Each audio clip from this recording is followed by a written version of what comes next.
Alright, let's get started. Petition to build a Bunnings in Fed Square instead of an Apple store. So recently we had a Fed Square, which is a historical building or area in Melbourne. I think. Melbourne, probably. And somebody has started a petition to build a Bunnings. Well, this is probably a satire. This petition will be delivered to Victorian Government, Bunnings. Where is it?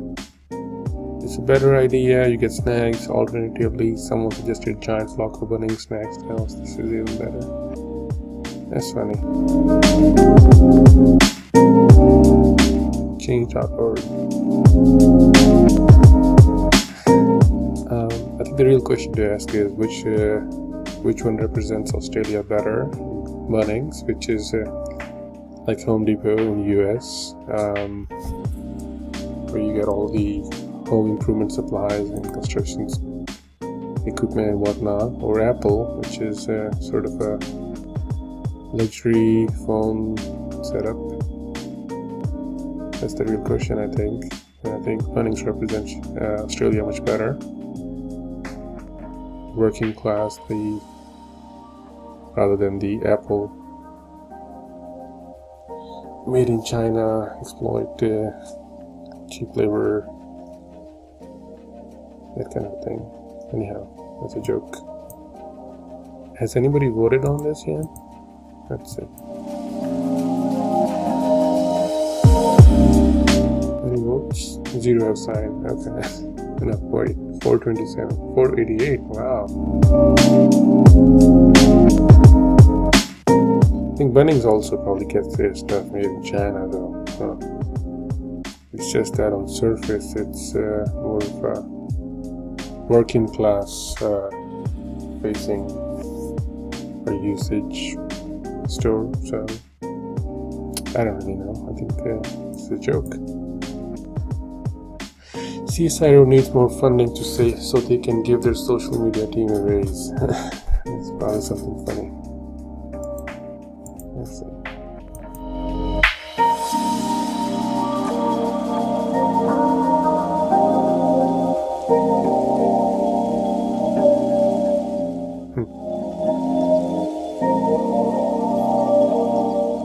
I've never had any drink of a Southern Comfort. What is that, a whiskey? CSIRO is commenting on that. Prelim data shows that compared with our control group, SoCo drinkers score high on their taste for salads featuring baby corn and were always saying yes to the customer coffee over soup. Yeah, that's a funny response from a government organization. I got a bottle for my 18th birthday from somewhere. Still haven't opened it. I don't know what it tastes like. That was 1997. Aussie Bob says it's varnished with sugar in it. That's accurate. A lot of sugar, says BBX99. Christy says it's a nice introduction to whiskey-style drinks from 1820s. Whiskey-style drinks for 18-20-year-olds. Gruber says I got drunk on it once at 16 for me and I can never touch it again. Yeah, that kind of thing happens when you get too drunk with something and you don't feel like drinking that brand or specific drink ever. That thing happened with me with the Jack Daniels, and I had too much of it once and never really want to drink it again. From our multi-day school excursion about year 10-ish, teacher, Java, you left your SoCo bottle in your room. Can I have it back? No. I'm also the type to not care about getting butter in the Vegemite jar. My ex-wife drank it, says Alan. Is that why she is the ex?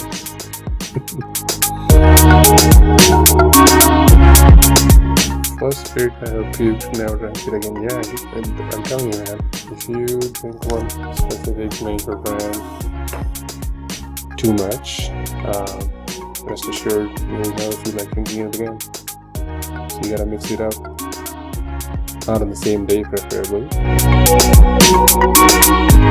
I honestly forgot SoCal existed. Is SoCal or SoCal? Anyhow. Okay.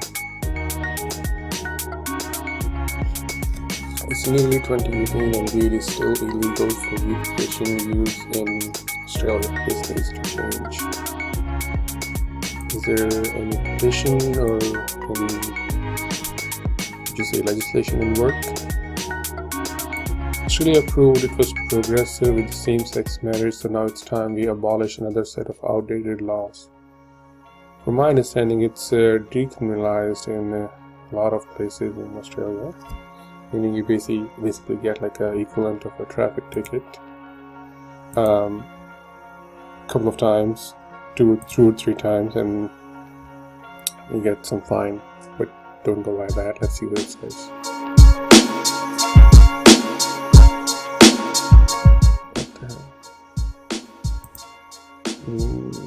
I don't want to create it.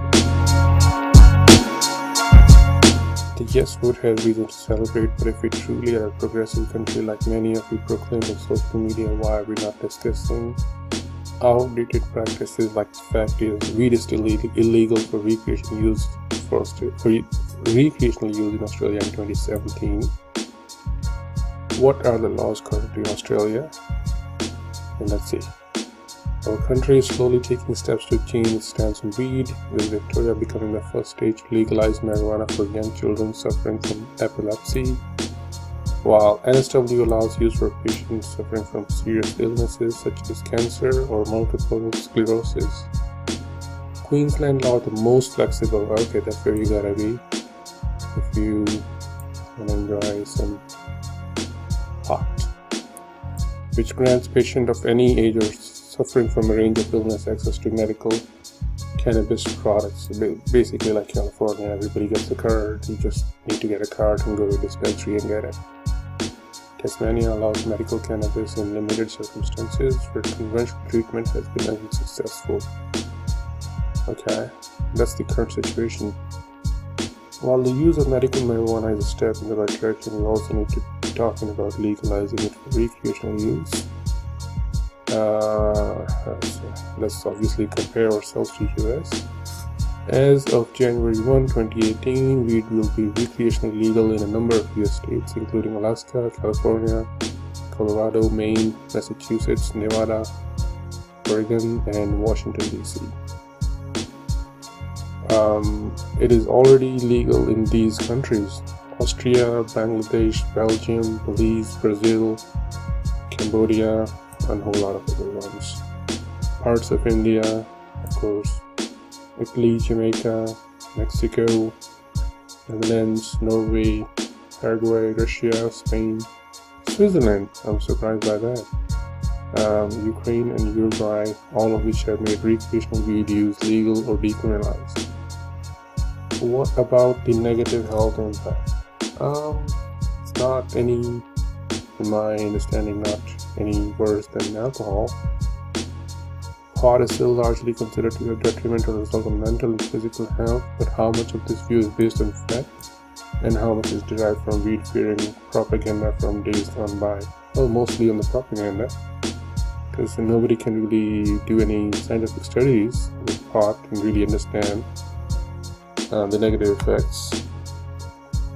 After examining more than 10,000 scientific abstracts dating back to 1999, the extensive 395-page report, where is it from?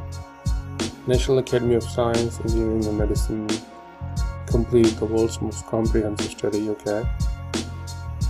Is it an Australian study? Okay, what have they concluded? Okay. Health effect, blah blah blah.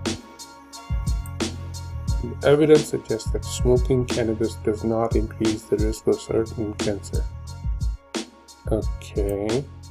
Does not increase the risk for cancer. While it did admit smoking cannabis on a regular basis is associated with chronic cough, phlegm production, pretty much what you expect if you're smoking cigarettes, or even worse. It explained the drug orally will likely reduce these symptoms. Edibles. Legalization of weed means you can buy eatables and not be forced to smoke. Okay.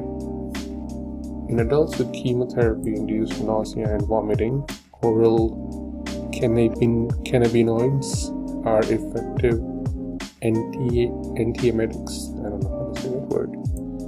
Alright. In adults with chronic pain, this also helps. In adults with multiple sclerosis, short-term use of oral I'm gonna avoid to say that word, improves patient reports spastically symptoms. I mean, obviously this helps with a lot of clinical conditions. Cannabis use is likely to increase the risk. Cannabis use is likely to increase the risk of developing schizophrenia and other psychosis. The higher the use, the greater the risk. Okay, that's the negative side. However, it added that a history of cannabis individuals with schizophrenia and other psychosis may be linked to better performance on learning and memory tasks. So you get to learn more, perform better, but you get schizophrenia or psychosis. Maybe I'm not reading it right. The research found smoking weed did not appear to increase the likelihood of developing depression, anxiety, PTSD, with heavy cannabis smoker even more likely to report thoughts of suicides than non-user. Wait, what? Research found smoking weed did not appear to increase the likelihood of developing depression, blah blah blah. Even more likely to report, with heavy cannabis smokers, even more likely to report thought of suicide than non-users. So if you smoke too much, you're at risk to report thought of suicide. But if you're a regular smoker, not any higher risk than you would be otherwise. It can't be legal. Weed makes you lazy. We've all heard that. And here they talk about ultra endurance athlete Avery Collins, who runs 240 kilometers per week, said training stoned helps him achieve flow quicker as the runner's high acts up on the same receptors that receive the THC in marijuana.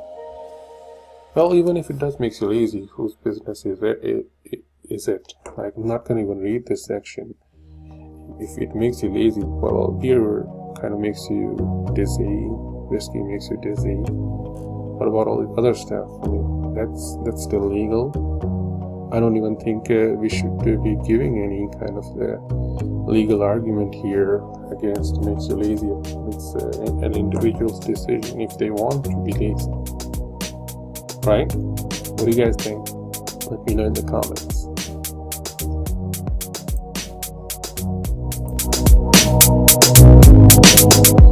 These things gonna go off in NYE, New Year, new, not sure.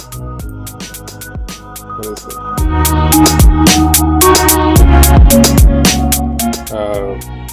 Yes, sorry. New Year Eve, of course, that's what it is. New Year Eve. Fresh for cream milk. Full federal court confirms the WoW misled gamers. Police have charged Saeed Nouri, the man accused of committing a Blinder Street attack with 18 counts of attempted murder.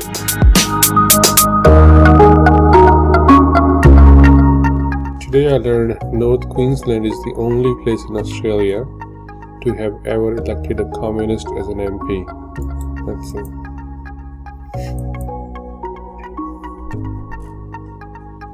Fred Patterson, born in 1897 and died in 1977, was an Australian politician, activist, unionist and lawyer. He was the only member of the Communist Party of Australia to be elected to an Australian Parliament. Let's see how big the party is. Communist Party of Australia. was founded in 1920 and dissolved in 1990. Well, just dissolved already. Succeeded by New Left Party. Is that still around? He does not exist. Probably not around. Okay. Peterson was born and raised in Gladstone, Queensland. Educated at Brisbane Grammar School. Did he do anything that stands out? After being elected to Parliament, Patterson largely gave up law to concentrate on his political career. He continued being actively involved in the public issues during the union movement, vocal critic of the government at that time. During the demonstration in Brisbane on 17 March 1948, Patterson intervened when a police officer began to assault a demonstrator near Central Station. Patterson was himself then struck from behind by another officer and was rushed to hospital in an ambulance unconscious. Patterson was unable to do any political activity for some months afterwards. Okay, everything else seems unremarkable, at least from Wikipedia perspective. Seems like the usual stuff.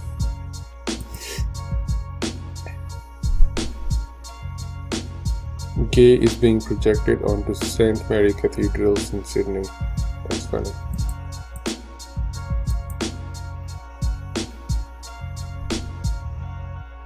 Huh. The church is always happy at this time of the year. I always feel gay in late December. Phase. G-Dog sunshine. Gotta dig that ambiguous cursive. The pink sells it. It is ambiguous cursive. Who is Jay? It took me way longer than it should have to figure out what was actually going on. Time to have another drink while I try to think of which right-wing commentator is going to be as dumb as I am if I email this to them. Pretty pink. It does look like Jay or Joy a little bit, but I think everybody knows what it is. Okay.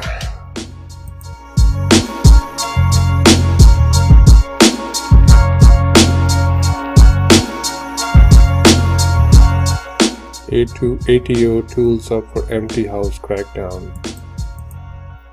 That's an interesting one. Criminal sanctions are available for false statements. ATO tools up for empty house crackdown. Roughly 1 in 10 Aussie homes are sitting empty, many owned by foreign investors. They're about to get a knock on the door. Ooh, let's see what's going on.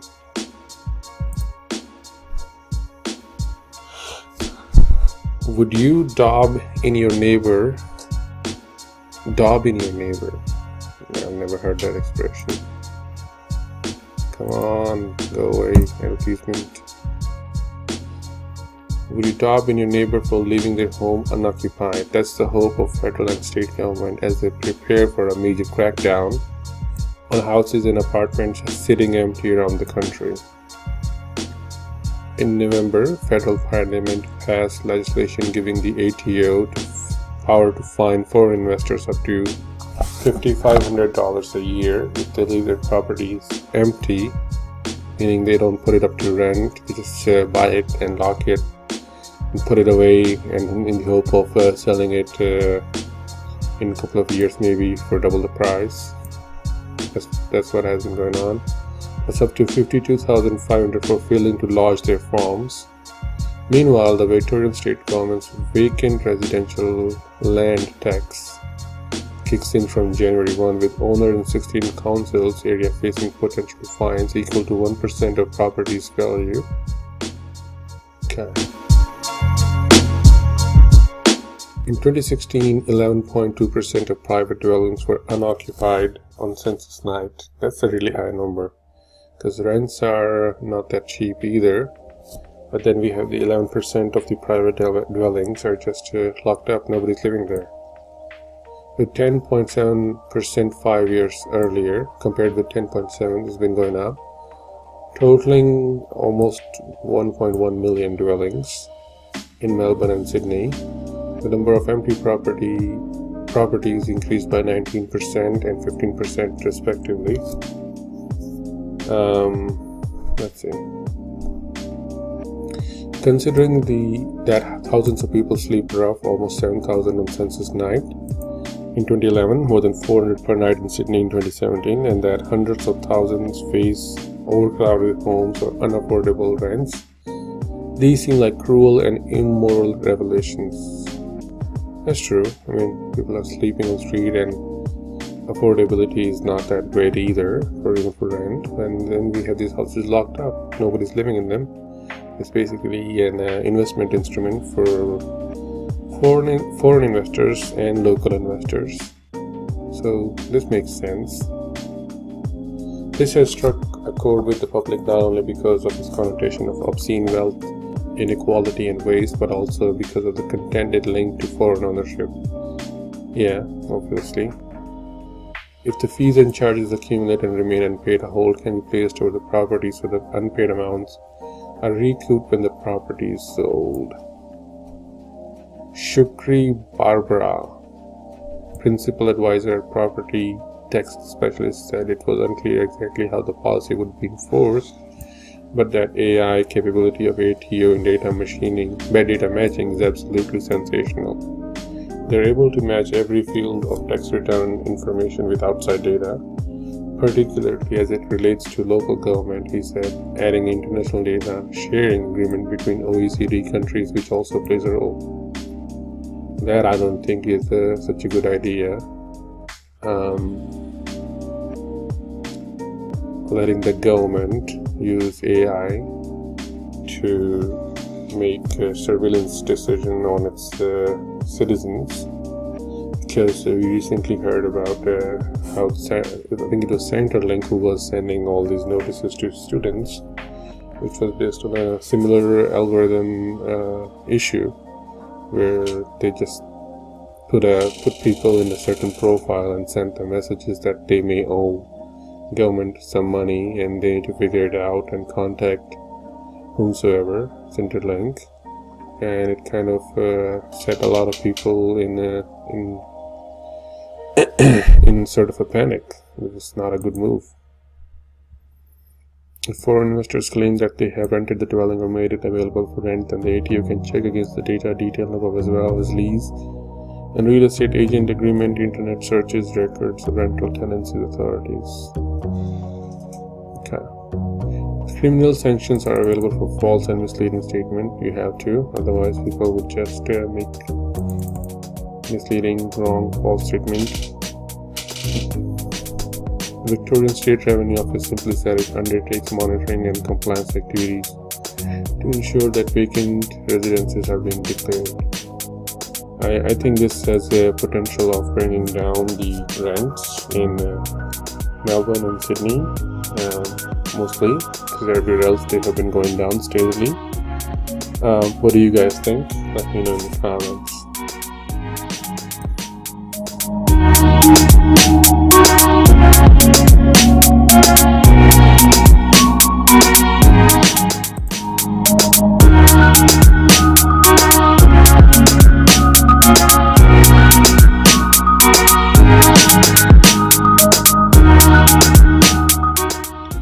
Walking might be good for you if it's through Australia's polluted city street.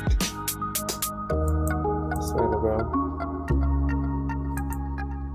Might not be good for you, obviously, yeah. Australia must secure solutions for refugees abandoned on Manu's Island. Didgeridoo shovel saucepan used as weapon in Lurnea brawl, which landed 3 men in hospital.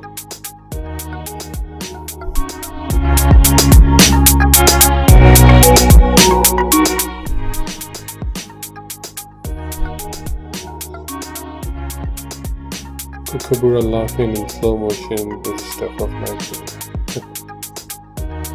Oh, that's what it is. This is a joke fighting Centrelink's robot at 1 year old. So this is what I was talking about a moment back when I said the whole ATO arming up their systems with AI, they're probably gonna end up issuing these sort of notices similar to the RoboDebt issue with Centrelink, where they send, well, that's what's going on. Retail worker Laura has had a $24,000 debt hanging over her head since October last year. Laura, who's asked Heck not to use her surname, works casually and had been getting income support. The old non-automated system generated 20,000 letters a year, but in the early days of the new system, that jumped to 20,000 a week. Wow. And nobody thought that was an issue. No one is listening. Laura looked into it. Initial review saw the debt drop by only a couple of grands. Since last year, I've been paying back $20 a fortnight. She said her file is full of inconsistencies and faults. Heck has not viewed the document. Heck? Who's Heck? Who's Heck? I don't know. Maybe the guy who's interviewing her. Heck has asked former Human Services Minister Alan Tudge and incoming Minister Michael Keenan to comment on the story. Laura said the whole process is taking its toll on her, obviously.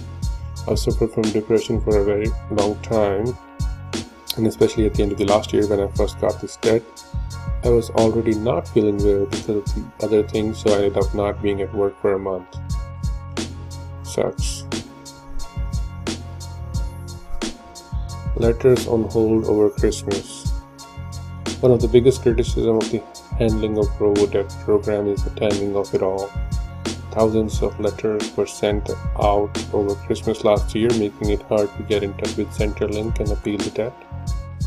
Green Senator Rachel Seward was part of Senate inquiry into Centrelink earlier this year. It was deeply distressing for people last year when they were receiving notices over Christmas and the summer break. Somebody's commenting here, Marina, this has happened to me. What can I do? What can I do to get help? Look at the GetUps page. They have an easy appeal system in place. Somebody says, go to notmydebt.com.au. It has heaps of information, or search NotMyDebt on FB Twitter. It happened to me too. No one at Centrelink wanted to help. They just took my tax refund. What a joke of the system. So yeah, go to GetUps page, whatever that means. Let's see. GetUps. If I can Google that without messing it up. GetUp Action for Australia. Is that what it is? Sorry guys, maybe just go there, notmydebt.com.au. if you're facing the Centrelink issue. Centrelink RoboDebt.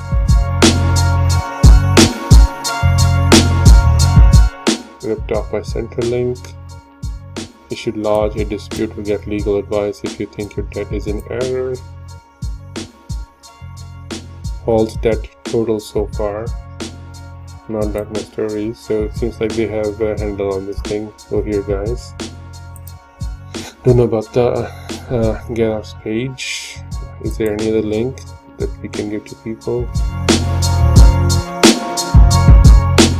No, seems like that's it. And for the last story, let's go to this one. ACCC rejects fear US net neutrality decision will hit Australian internet users. Let's see what they are attributing this to.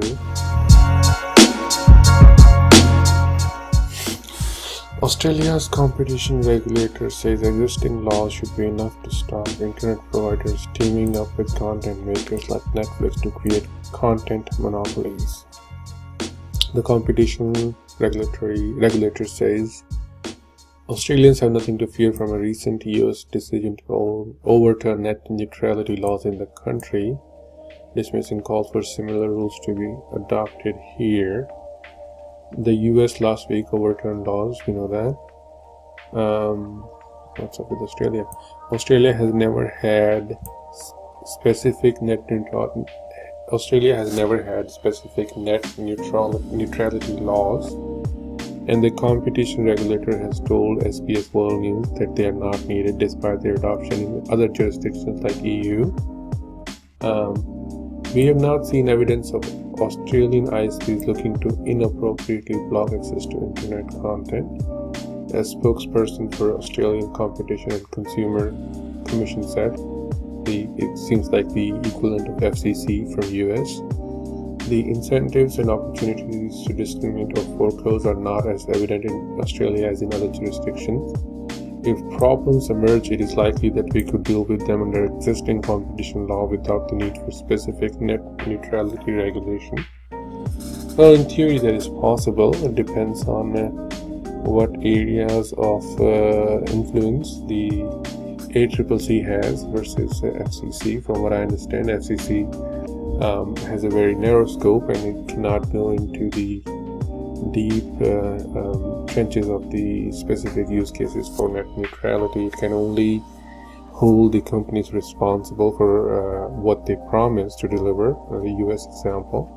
But if they never promised you that they're going to give you a net neutral version of internet, then they are outside the scope of FCC. Can something like that be applicable to ACCC? Maybe. But let's read on.